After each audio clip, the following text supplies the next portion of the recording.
Okay. Good morning, friends. Today we are going to discuss about group decision making. So, what is group decision making? Whenever we have to take a decision in a group, that is called group decision making. Sometimes we can take a decision of our own if we are taking our personal decision. But however, if we are taking a decision for our organizations, we have to take the decision in group, right? So, for example, if you are purchasing a mobile phone for my own personal use or usage, we can directly go to the outlet and purchase the mobile phone as per my budget, as per my choice. I can purchase. But if I have to purchase the mobile phones, I mean multiple mobile phones for my organizations, I cannot take the decision of my own. Okay, we have to take the decision in a group. So whenever we are taking some decision in a group, that is the fundamental concept of group decision making.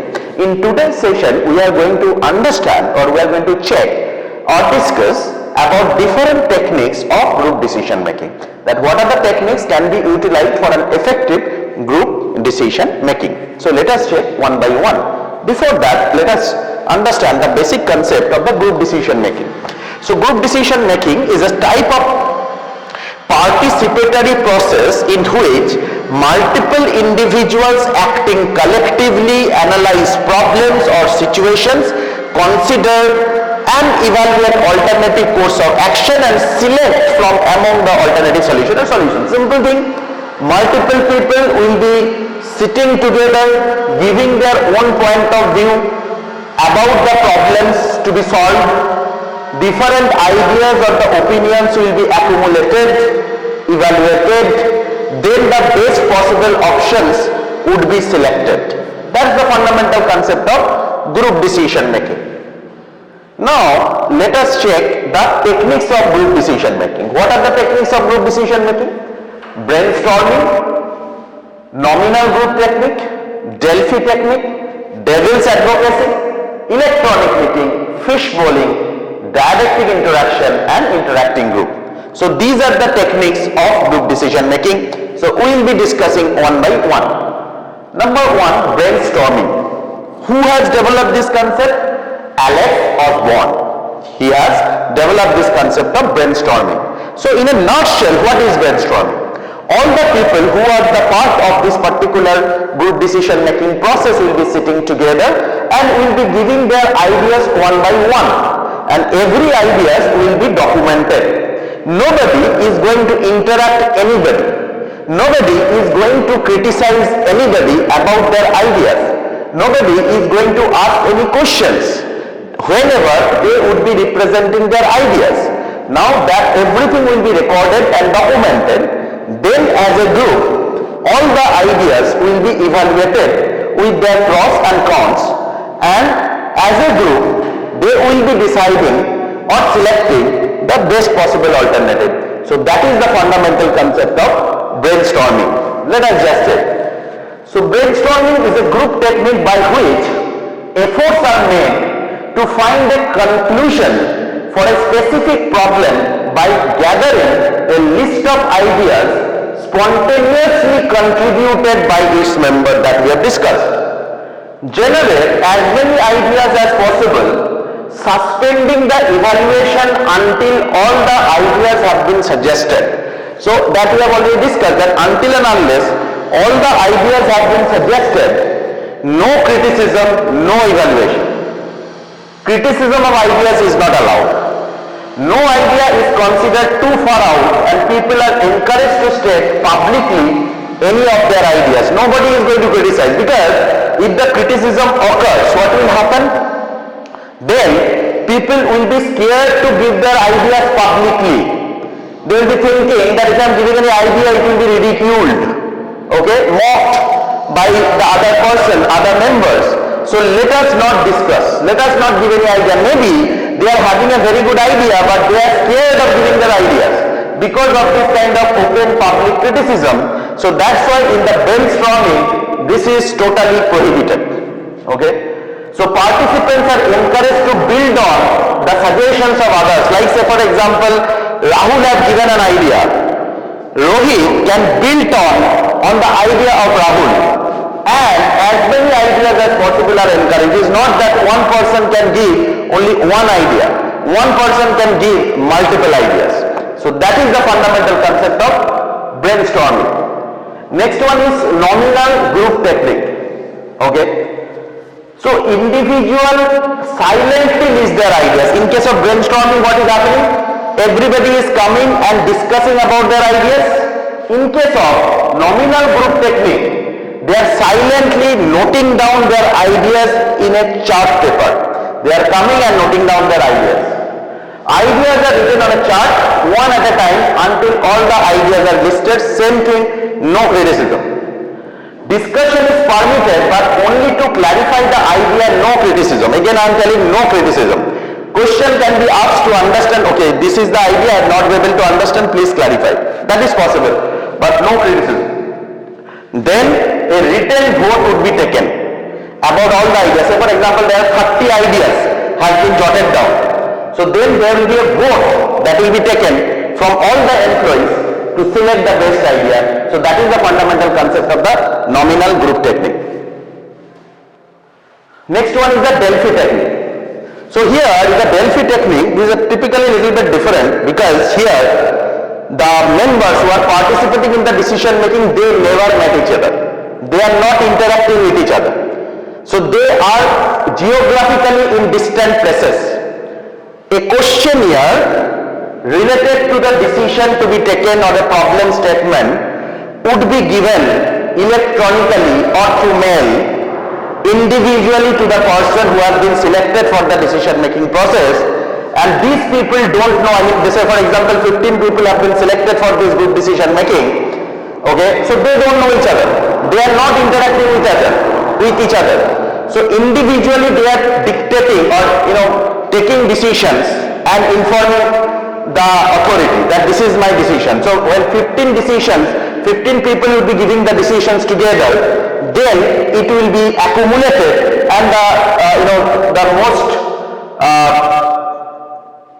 the decision that has been taken by most of the people, that is the consensus kind of thing, would be selected and finalized, right? So that is the fundamental concept of Delphi technique. Next one is the devil's advocacy. What is the concept of devil's advocacy?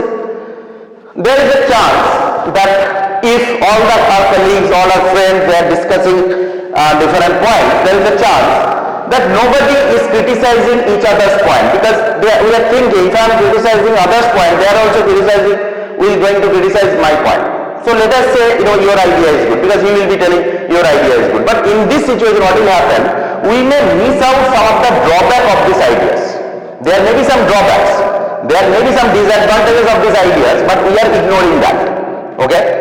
But if there is a concept of devil's advocacy, that means one person would be there, his major responsibility would be to identify the loopholes or the problems of any ideas before that actually happen, so that we can discuss about those issues earlier. Like he will be identifying the loopholes in every idea. His idea or his job is to identify the loopholes or the problems of any idea. So that is very important. That is called the devil's advocacy. So helps to avoid costly mistake by identifying the pitfalls in advance. Electronic meeting, we all know, right? Nowadays, electronic meeting.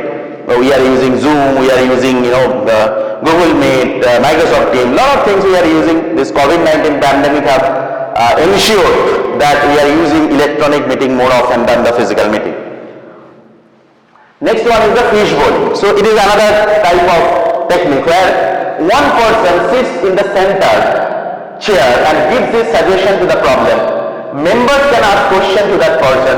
No two members are allowed to talk to each other than with the person seated in the center. That means there will be a circular format where you can see this particular picture, this kind of thing. I mean, the person would be there, and in circular format the other people would be sitting, and they would be asking questions about his idea. I mean, in the center chair the person will be sitting and they will be giving their own ideas about the issues or the problems, and the rest of the people who are sitting, they will be asking questions, but no two persons are allowed to talk each other. Okay, so only only communication can be done with this person only, right? So that is the concept of your fishbowl. Okay, next is dialectic interaction. It is dialectic interaction means there will be two groups. one favoring yes, another favoring no. Like say for example, whether we should implement a particular policy, that decision needs to be taken. So there would be a group in favoring yes, this needs to be implemented. There would be another group who will be telling no, this decision should not be implemented. So both the groups discuss their point of view and find out the weakness of their side. I mean, the people who are saying yes, they will be talking about their point. The people who would be telling no, they will be talking about their point of view.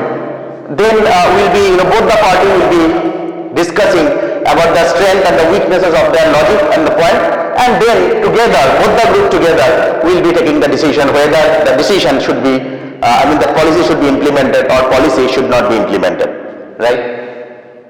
Next one is the interacting groups. Interacting groups is the normal process how we conduct a meeting. The people are sitting together, discussing with each other, immediate discussion, immediate criticism, everything will happen simultaneously. So that is the fundamental concept of the interacting group. That is a normal meeting we are conducting. Now let us check some of the advantages of group decision making. So number one is, definitely as more number of people are there, more number of people are sharing their information. So that is called more information are available. Diversity of views, different people are having different views to the problem. Greater acceptability, because say for example if I am giving an opinion and rest of the people, 9-10 people, those who are there are accepting that. So I am very much feeling confident that yes, my idea is being accepted. Expert opinion, different expert, like in the Delphi technique we have discussed that they are taking expert opinion. Degree of involvement will be much higher and the encouragement of the people's participation is also there. Now let us check some of the disadvantages. So of course, if you are taking a decision in a group, it is time consuming, lack of ownership. We'll be telling it is not my decision. As a group, people have taken the decision. Individual domination, because though we are taking a decision in a group, but in the group itself, there are few members who are having high dominance. Usually the decision taken by those 1 or 2% are the final decision, right? Of course, it is a sometimes compromise decision. Expensive, and it is time consuming, it is expensive, and sometimes it is a groupism. We know that in a group there may be subgroups, right? So one particular group want to implement their group's decision, so there is a groupism activities that may happen, right? So these are the disadvantages. So these are the things we have discussed about the group decision making. We have understood what is group decision making. Then we have discussed about different techniques of group decision making, like interacting groups, dialectic interaction, fish bowling, electronic meeting, devil's advocacy, Delphi technique, nominal group technique, and brainstorming. Okay. Along with that, we have also discussed about the advantages and the disadvantages of the group decision making. Right. So thank you so much for watching this content. We will be coming back shortly with some more interesting content. Thank you so much.